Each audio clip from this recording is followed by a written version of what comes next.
Olá, Anderson Oliveira, hoje aqui para falar de mais um disco muito importante da história da música, nesse caso da música eletrônica. A gente está falando aí de Is It Planet Dust, disco de estreia do Chemical Brothers e um dos discos mais revolucionários que a gente teve até hoje e que a gente sente de forma muito plena a influência dele, como ele mexeu com a estrutura da própria de todo um gênero musical. Vamos começar primeiro falando do próprio título do álbum. O Is It Planet Dust, na verdade, é uma despedida do nome antigo do Chemical Brothers. Chemical Brothers que antes se chamava The Dust Brothers, que tinha um homônimo nos Estados Unidos, então eles tiveram que mudar esse nome e acabou virando Chemical Brothers. O Is It Planet Dust, ele é muito importante por vários motivos, mas talvez o principal dele, que tenha feito ele furar a bolha, foi a capacidade de fazer com que todas as influências que ele carrega, o famoso Big Beat, que ele pega influências aí de hip hop, de rock, de funk, e carrega tudo para dentro desse universo da música eletrônica. E ele conseguiu atrair o público de tudo isso. E isso fez com que o disco acabasse vendendo muito rápido, ele acabou se destacando e acaba influenciando uma outra coisa que é muito interessante.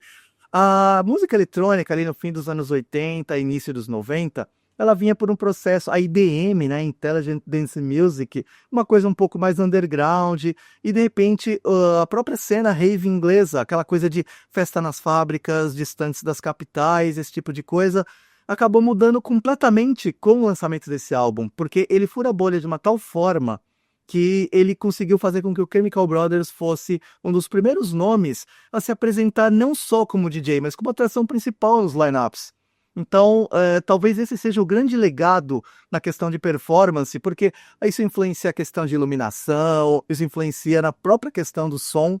E é muito importante você pensar, por exemplo, hoje, o quanto esse álbum lá atrás, ele teve influência hoje para você ter um Tomorrowland ou um DJ que encabeça um Lollapalooza, por exemplo. E o Exit Planet Dust, ele tem uma curiosidade muito interessante, porque ele teve alguns singles de sucesso, obviamente, mas não é exatamente isso que chama a atenção. Comparado com os lançamentos seguintes do Chemical Brothers, ele teve até pouco, mas a estética sonora acabou sendo revolucionária. Exit Planet Dust é um álbum que você coloca do início ao fim, ele começa e termina como se fosse um ciclo completo, então os próprios discos de música eletrônica acabaram ganhando um corpo maior depois disso. E de lá para cá tudo isso foi história. Hoje falamos aqui então de Chemical Brothers, já conhecia tudo isso? Deixa aqui seu like, compartilhe, um abraço, tchau, tchau.